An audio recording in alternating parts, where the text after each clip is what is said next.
Assalamualaikum warahmatullahi wabarakatuh. Bismillahirrahmanirrahim. Alhamdulillahirabbil alamin. Allahumma shalli ala sayyidina maulana Muhammadin wa ala alihi wa sahbihi ajmain. La haula wala quwata illa billahil aliyil azim. Rabbi shrah li sadri wa yassir li amri wahlul 'uqdatam min lisani yafqahu qouli. Amin. Amma ba'd. Halo sahabat Erlisa, para pendengar, para pemirsa, para pendengar di Radio Erlisa dan para pemirsa di Facebook dan juga di YouTube 51 Media Channel NU Jepara. Dan alhamdulillah pada kesempatan kali ini ya, sahabat Erlisa, kita bersama-sama di program Mada Wajada, media dakwah dan kajian Ramadan bersama NU Jepara. Dan alhamdulillah sahabat Erlisa, pada kesempatan kali ini kita sudah bersama narasumber kita yang sudah tidak asing.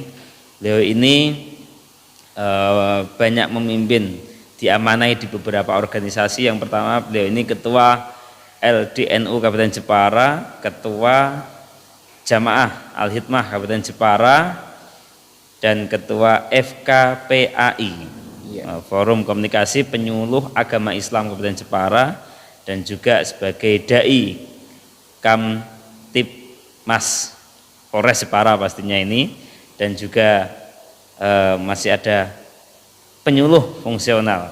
Nah ini banyak sekali. Beliau ada Bapak Kiai Haji Kuswanto SAGMM. Assalamualaikum. Waalaikumsalam warahmatullahi wabarakatuh. Bagaimana kabarnya?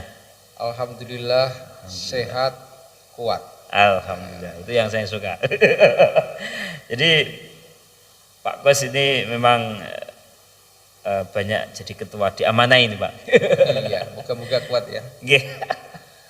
Dan beliau ini sebagai ketua lembaga dakwah Nahdlatul Ulama Kabupaten Jepara, yang pada kesempatan kali ini nanti akan menyampaikan tema dalam ngaji kita sore kali ini. Ada temanya yaitu makanan halal dan ibadah puasa.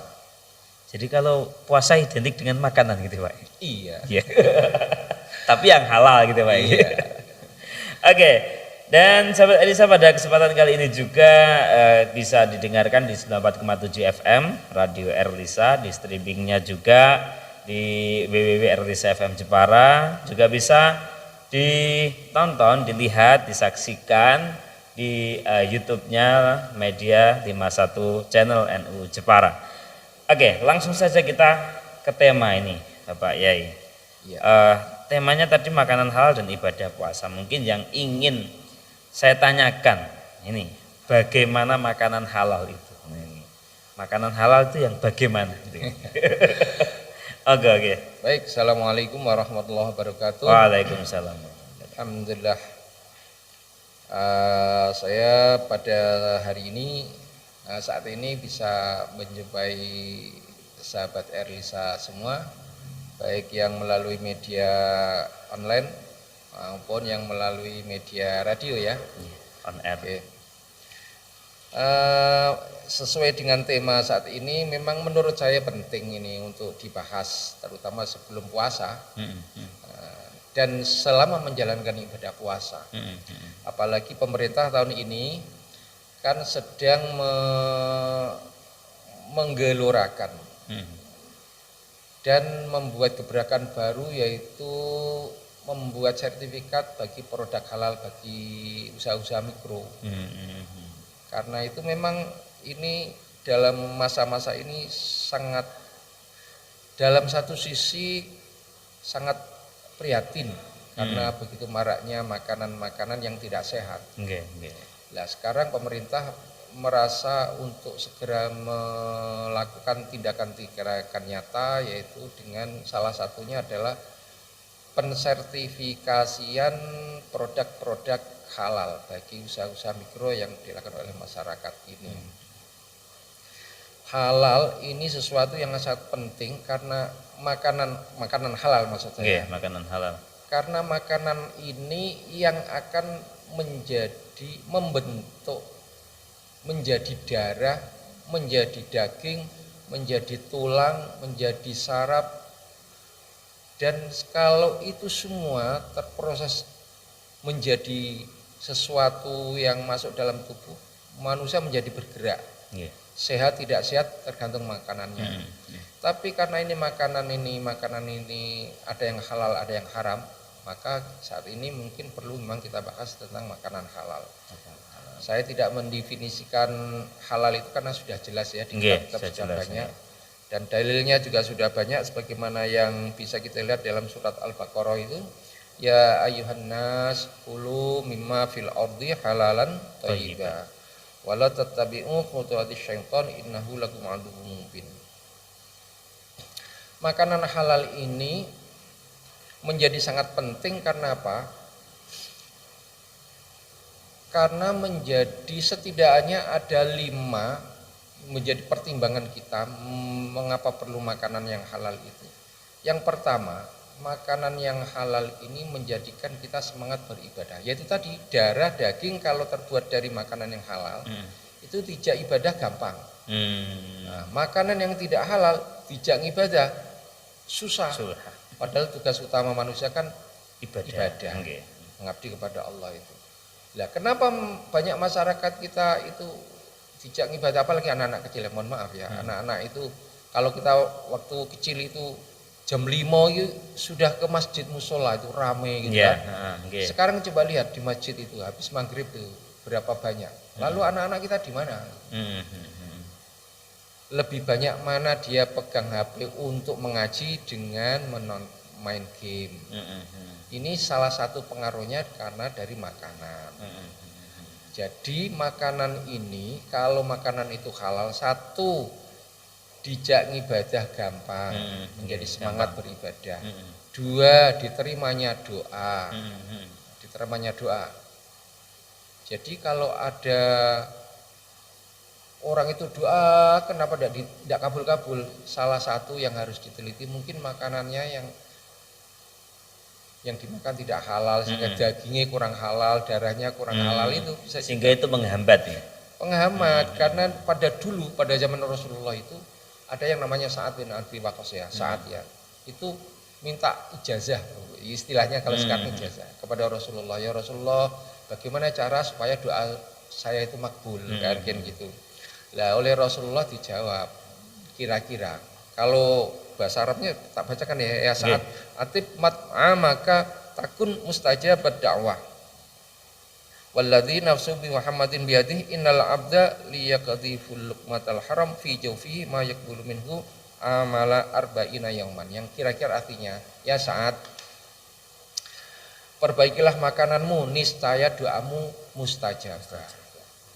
Jadi saat diberi nasihat, kalau doamu ingin makbul, perbaikilah makananmu. Artinya disuruh yang halal demi zat. Nah, ini Nabi Muhammad bersumpah demi zat yang jiwaku berada di tangannya, di tangan Allah itu. Sesungguhnya seorang hamba yang memasukkan satu suap makanan yang haram ke dalam perutnya, maka tidak diterima amalnya 40 hari. Nah, lah nek sedurunge poso iku mangan haram, padahal poso itu cuma 30 hari. Padahal ini tidak terimanya 40 hari. Mulane posone yo sahur yo salat dugi rasa-rasa gitu ya. Terus tarawih iku ngantuk ya antara lain seperti ini. Biasanya malah tidak tarawih, Pak. Lemburnya semangat untuk persiapan bodoh, tapi kon tarawih, kon sholat tahajud tidak mau. Ini sebabnya kenapa? Nah ini.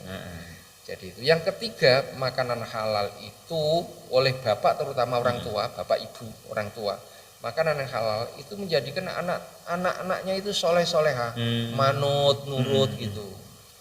Nah, jadi kalau pingin punya anak halal, pingin punya anak yang solehah, manut, wong tua, pokoknya soleh lah. Orang tuanya harus makan yang halal sehingga menjadi saripati makanan. Mohon maaf, saripati makanan itu apa itu? Kalau laki-laki namanya sperma kan? Sperma. Nah itu, yang akan menjadikan anak itu kan dari sperma. Kalau saripati makanannya itu halal, jadi sperma, lalu sperma menjadi dagingnya calon bayi, baik. Bayinya soleh. Kalau yang menjadi saripati makanannya itu makanan haram, jadi sperma lalu jadi daging calon bayi. Ketika lahir ya dablek. Jadi jangan menyalahkan anak. Bisa juga dulu waktu saya memproses menjadi anak ini, makanan yang saya makan apa harus dilihat dulu. Contohnya gitu. Itu yang ketiga. Sampai ya. seperti itu. Dan yang keempat, makanan halal itu bisa menjernihkan hati. Jangan menjernihkan hati.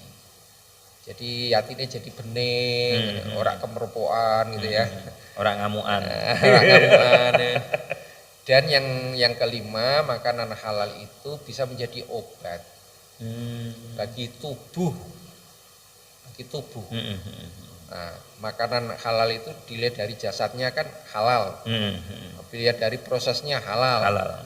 Kambing itu halal, prosesnya tidak disembelih dengan basmalah, namanya menjadi haram. Uang itu halal, tapi hasil curian menjadi haram. Jadi halal itu jisimnya halal, prosesnya juga halal. Jadi memang betul-betul halalan thayyibah. Iya, thayyibah itu kaitannya dengan kesehatan. Kalau halal kaitannya dengan jiwa dari makanan itu. Kalau unsur kesehatan itu yang thayyibah, yang baik-baik dan yang sehat. Penting. Ya. Makanya kadang ketika di NU ini khususnya pasti tidak meninggalkan yang namanya makanan. Ya. Ketika ada hajatan, ada berkah. Iya. Esensinya ternyata sampai seperti itu, jadi Pak, berpengaruh sampai ke semangat dan beribadah, sampai untuk kesehatan, untuk obat dan seterusnya. Oke, itu tadi tentang makanan halal. Nah sekarang ini, karena tema kita makanan halal dan ibadah puasa, mungkin bisa dijelaskan ini, Yai, pengaruh makanan halal dengan ibadah puasa, karena saat ini kita berada di bulan Ramadan. Mungkin ada pengaruhnya. Kalau tadi kan 5 tadi ya. Nah, secara umum pengaruhnya 5. Bagaimana dengan puasa? Sekarang kita lihat, kalau orang mau makan itu doanya apa itu? Allahumma barik lana. Doa makan itu apa itu? Allahumma barik lana fima razaqtana wa qina adzabannar. Sekarang hubungannya apa itu makanan? Ini belum bicara puasa dulu ya. Makanan yang halal pun itu doanya itu berbunyi begini, Allahumma barik lana fima razaqtana wa qina adzabannar. Terima kasih engkau berikan keberkahan dalam bentuk makanan ini ya Allah. Tapi belakangnya yang jadi perkara, wa qina adzabannar. Rupanya makanan yang dimasukkan dalam tubuh kalau tidak pakai bismillah minimal itu menjadi wakina adzabannar, itu menjadi adzabannar itu menjurus kepada perbuatan perlakuan ke neraka. Itu makanan yang halal saja loh, tidak didoai dulu. Itu larinya kepada makan, doanya wakina adzabannar. Wakina adzabannar tadi. Jadi saya pikir-pikir, apa hubungannya panganan karo wakina adzabannar ya di dalam doa itu? Setidak-tidaknya saya merenung-renung sendiri. Rupanya makanan ini menjadi daging, menjadi darah, kalau tidak pakai bismillah minimal atau tidak didoakan, larinya kepada neraka. Nah itu. Makanya pentingnya ketika makan minimal ya bismillah. Nah, minimal itu. Ya. Meskipun bismillah itu menurut saya itu masih bersifat umum kan. Tapi mau ke belakang bismillah, mau makan bismillah, mau gauli istri bismillah. Lah kok lecek bismillah sembarang-barang bismillah. Satu untuk semua, Pak. Harus Nah, sekarang ke puasa. Pengaruhnya terhadap puasa. Sekarang doa puasa apa itu, Pak? Doa mau berbuka puasa itu loh. Allahumma lakasum. Urusan mau masukkan makan kan berbuka puasa. Ketika sahur doanya tadi Allahumma barik lana ya. Nah, gitu ya. Urusannya itu barik lana kita sahur minimal. Makin ada bandar mau. Nah, ketika berbuka puasa doanya Allahumma lakasumtu wa bika mantu wa ala rizkika aftortu. Aftor itu apa sih kira-kira? Rak suci itu mau fitrah ya. Fitrah. Sucian. Ya, rizki yang masuk supaya suci. Lah kalau makanannya haram bagaimana bisa suci? Nah itu. Sehingga ini punya keterkaitan. Halal itu dengan puasa itu punya keterkaitan. Karena kalau yang dimakan kok tidak halal, posone ya kamin soimin, jadi laisa lahu jaza ilal khawal atau sini. Jadi sia-sia ya. Ora ana ganjaran. Di samping mau ora diterima ngamali 40 dina mau. Jadi punya pengaruh yang kuat. Mending enggak usah puasa berarti. Nah, iki kalau ndak bismillah. Gitu. Jadi makanan pengaruhnya sampai seperti itu, Ge. Gitu, ada kaitan yang sangat luar biasa. Di dalam hadis yang lain disebutkan di sini, man akala halal arba'ina yauman. Sapa sing mangan berturut-turut ya. Barang siapa ini hadis Nabi. Barang siapa yang makan 40 hari berturut-turut ora kelebonan makanan haram sedikit pun enggak. 40 hari. 40 hari. Nah, maka nawwarallahul qalban, maka menjadi bersinarlah hatinya. Wa ajra yadabi al hikmah min qalbi ala lisanihi. Jadi kalau orang mau menyiapkan diri untuk tidak makanan haram sedikit pun selama 40 hari. Engkau hatinya itu bersinar, terus lesannya itu kalau keluar itu, kalau ngomong-ngomong itu keluarnya itu mengandung hikmah. Jadi nercep dirungokake iku ndok ati sing ngrungokake iku nercep mengandung hikmah. Sampai teringat sampai beberapa hari, berapa bulan. Ya itu, jadi terkesan ada hikmah. Ada hikmah. Hikmah itu kan sesuatu yang enggak bisa disebut ya enggak bisa disebut dengan kata hikmah, bijaksana. Ya. Jadi orang-orang tertentu, orang-orang pilihan itu, kenapa kalau ngomong kok koyo mandes terus ada hikmahnya itu kan. Berarti dia menjaga makanannya yang dimasukkan dalam tubuhnya itu dari makanan yang haram. 40 hari. 40 hari. Nah, maka saya pernah dididik oleh guru saya itu melalui ceramah-ceramah beliau. Kalau kita itu tidak bisa dikapak-kapak ra iso meninggalkan yang haram. Pengen punya anak soleh, tapi dikapak-kapak itu ra iso ninggalke yang haram.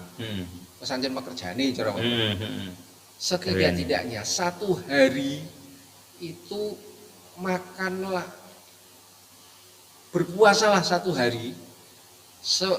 1 hari ketika sahur dan buka itu konsing halal loh. Halal setelah puasa, terus kan buka. Buka ini makanlah yang halal. Terus engko kan terus jadi air mani sperma. Terus kumpul. Maksudnya ini kalau pingin punya anak soleha, sementara makanannya itu haram lulu. Setidak-tidaknya sebelum bikin anak, poso sedino terus bukamu itu buka sing bener-bener halal. Ben kok spermanya jadi halal. Pengen dia anak soleh maksudnya. Nah gitu. Sampai seperti itu. Kaitannya supaya keturunan generasi kita saat ini kan banyak generasi yang gimana ya? Mohon maaf ya. Banyak yang nikah ini karena dispensasi. Dispensasi nikah itu karena hamil dulu. Nah, kenapa hamil dulu? Padahal belum nikah tapi sudah hamil, berarti kan zina. Ini kan berarti keturunannya kan orang-orang yang zina seperti ini, makanannya kira-kira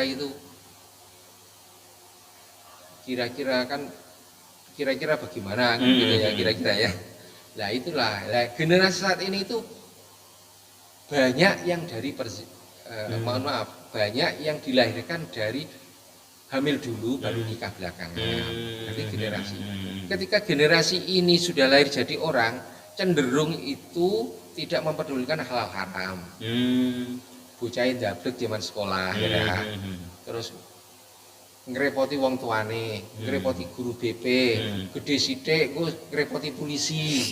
Kenapa begini? Karena dulunya makanan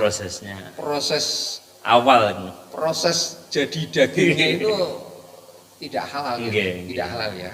Nah itu contohnya itu. Oke, jadi memang pengaruhnya itu ternyata tidak hanya 1-2 hari sampai anak sampai turun. tua. Nah itu. Oke, jadi kalau kita ngomong ini terkait generasi saat ini atau generasi muda, mungkin ada hikmah atau seberapa penting ini makanan halal ini bagi generasi muda, generasi hari ini yang supaya tidak menjadi generasi yang tadi kedepannya ini reward ya ini. Ya, kami menyambut gembira dan baik kepada pemerintah yang menggalakkan sertifikasi halal. Itu usaha dohir namanya ya. Usaha dohir supaya makanan-makanan ringan yang dikonsumsi oleh anak-anak kita ini dari makanan yang halal. Kemudian dari didikan guru dan orang tua di rumah biasakan pakai bismillah. Dengan dua langkah ini asupan gizinya halal, prosesnya menjadi sudah halal, insya Allah itu 5 manfaat makanan halal tadi, pikiran doanya terkabul, pikirannya menjadi jernih, kemudian tidak kotor, pikirannya tidak kotor melulu dan sebagainya, menjadi obat dan sebagainya dari batin itu bisa terwujud. Lah hikmah menurut saya ini, hikmah dari pentingnya mengkonsumsi makanan halal ini, itu menurut saya itu menyelamatkan ajaran Islam. Menyelamatkan ajaran Islam. Ajaran Islam. Karena apa? Tantangan makin hari makin berat. Maksudnya tantangan dari luar ya. Tantangan di luar makin berat. Kalau dari dalam sendiri, maksudnya dari generasi kita yang muslim ini, kalau tidak disiapkan dengan generasi yang kuat terhadap tantangan dari luar, itu malah menjadi perusak dari dalam Islam sendiri. Nah, salah satunya adalah makanan yang halal yang setiap hari dikonsumsi itu apa itu? Nah, kalau yang makanan yang dikonsumsi haram itu untuk menegakkan ajaran Islam itu berat, meruntuhkan ajaran Islam ringan, nah, kan itu gitu. Karena faktor makanan yang tidak halal yang tidak halal. Jadi hikmahnya itu untuk menyelamatkan generasi Islam, menyelamatkan ajaran Islam di tengah-tengah terpaan zaman yang luar biasa ini. Itu hikmahnya itu menurut saya. Oke, jadi memang perlunya dan pentingnya kita khususnya bagi generasi milenial saat ini mungkin perlu untuk dilatih supaya makanan halal itu tidak hanya sembarangan. Jadi memang betul-betul halalan thayyiban gitu ya. Oke. Kita tambah sedikit, masih ada waktu. Masih ada beberapa sedikit. Ya. Sekarang ini makanan halal dari pemerintah kan ada yang namanya produk UMKM dengan sertifikasi halal. Sertifikasi halal. Perlu digalakkan dari keluarga dan masyarakat kecil, musola, masjid, musola, kemudian masyarakat secara luas menggalakkan bismillah. Banter apa menurut saya? Setiap makan. Ya. Menggalakkan bismillah. Kita jujur juga, kita jujur. Kalau kita makan di warung, ya, makan bakso, gitu. Makan bakso, itu yang bismillah baksonya, teh sama bakwan pakai bismillah enggak? Ayo. Sudah include itu Pak. Padahal tidak seperti itu ya. Jawabannya, realnya gimana coba? Nah, kalau tangan kanan pegang garpu untuk bakso, bakwan sama teh itu tangan kiri bukan? Kadang. Nah, ini yang perlu digalakkan itu. Tidak salah kan pakai bismillah setiap saat, malah ganjarannya tambah akeh kan. Setiap makan, kalau guru saya bilang setiap makan nasi, itu suruh bismillah dulu. Satu suapan Bismillah. Wong ora ana sepersekian detik kok. Apalagi ini gorengan dhewe, dan goreng dhewe, bakwan dhewe, teh dhewe. Pakai bismillah. Jadi ketika mulai makan itu. Rata-rata rombongan kan bismillah satu untuk bakwan, untuk makan semuanya. Kadang lupa Pak kalau sudah banyak itu. Tapi lupa biasanya kalau di makanan di akhir saya belum bismillah. Bismillah awalu akhiru. Rombongan ini. Nah, itulah. Menggalakkan bismillah. Saya punya ide menggalakkan bismillah di setiap makan. Ini nanti bisa dimulai saat buka puasa ini Pak. Oke, ya, dan semoga tidak lupa itu Pak. Kalau sudah ada makanan banyak atau mungkin prasmanan, wah sudah ada ini, wah biasanya itu lupa. Iya. Oke, dan karena memang kita terbatas oleh waktu, mungkin bisa sedikit disimpulkan, Yai, kaitan tema kita makanan halal dan ibadah puasa. Baik, jadi kesimpulannya dari diskusi kita hari ini tentang makanan halal dan puasa. Yang pertama, makanan halal ini penting karena makanan halal ini yang membentuk darah, tulang, saraf, daging dan sebagainya. Ini yang menentukan daging, darah ini semangat ibadah atau enggak adalah dari mana dia berasal. Jadi penting menurut saya. Nah, makanan halal ini supaya prosesnya benar-benar halal, masuknya pakai bismillah. Bismillah, jangan medit. Jangan bismillah untuk segala macam makanan gitu ya.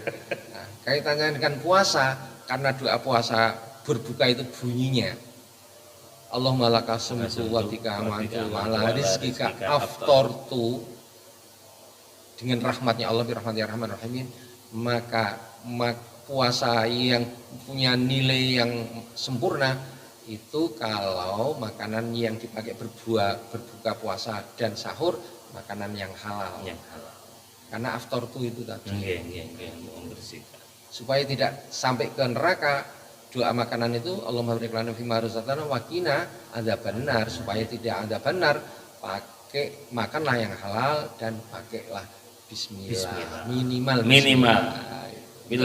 Lebih-lebih setiap makan bismillahirrahmanirrahim, Allahumma barik lana fima. Itu nanti bismillah aja enggak? Oh, bismillah aja. Bismillah.